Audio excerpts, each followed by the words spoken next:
Hey guys, so today I finally figured out a solid design for a great tuck away kind of like um, hangar door. So this is it. I've got it set up on an antenna so I can just do this.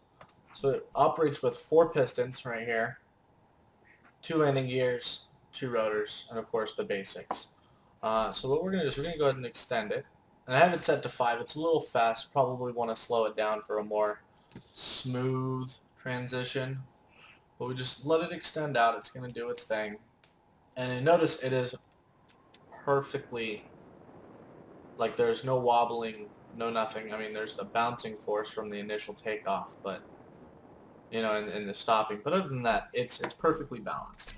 So then we're going to come over here. We're going to go to our lift, the 2 rotors, and watch this. It works so smooth. So smooth. Granted, I mean, I have it set to a lower speed, but it works, and it's easy to build. It's really not hard at all. Basically, what I did is I just um, had the blocks to make them even and everything. I set both of the rotors to an equal distance, in how much they are offset, and I used zero point 0.5, negative zero point 0.5 centimeters or millimeters, yeah, centimeters, and then that's just enough to fit 3 blocks between, and then I set the landing gears to automatically lock, to auto lock, and then I extended right here. Those actually connected straight to the back of the space station, the demo station, back here, and then I extended them out. Once they were locked into place and the landing gear had locked onto them, I removed the blocks that were connecting to the platform itself, then converted it into a ship so that it would move freely. But yeah, that's all there is to it. And then we'll go ahead and just show you the reverse process. Go ahead and remove, lower it, and it's smooth. It is so smooth in comparison to every other design I've tried.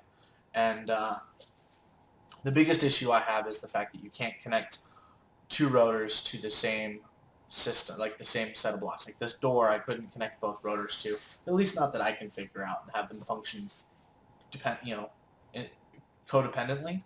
So I found this was the best system, just to have two, basically have the door connected as a ship to the landing gears, and have the rotors move at equal speeds, equal degrees, uh, together.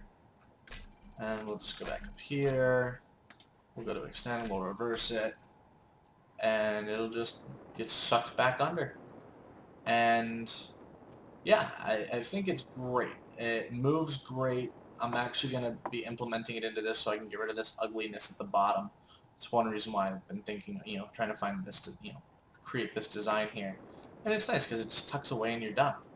You know, you only get like that much, 2 blocks sticking out of the front, and that doesn't even look bad. So, you know, eyesore at the bottom, incredibly easy to build, but not stable. Um, Still easy to build, a little more resource intensive if you're doing it in survival, but still very buildable. I mean, you're looking at a total of 4 pistons and 2 rotors and some landing gears. Not a big deal. So, yeah, that's the design. I hope you guys like it. Um, you do have to use the, uh, you know, basically just triple up your layers of, this is where it can get costly, obviously, in this part here, having to use blast doors for your floor. But even then, realistically, you'd only have to use it for the, you know, this width, for the pistons and the rotors and the landing gear. So you're looking at maybe, like, in all reality, not very much. You don't even have to use it all the way through. You could do it partially.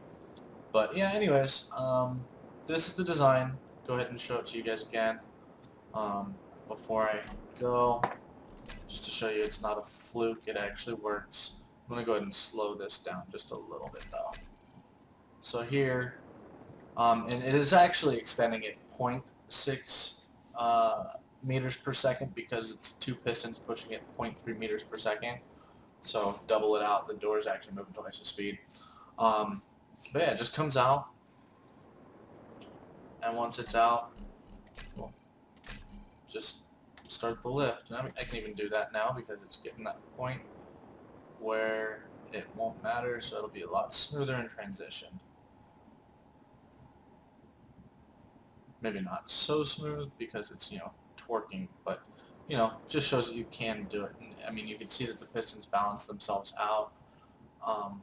And the nice thing is, if you look, we're going to go ahead and bring the HUD back up here. I'm going to get out my, oh man, doing this in recording mode, not good. Alright, there we go. We'll bring out my blowtorch. Come over here.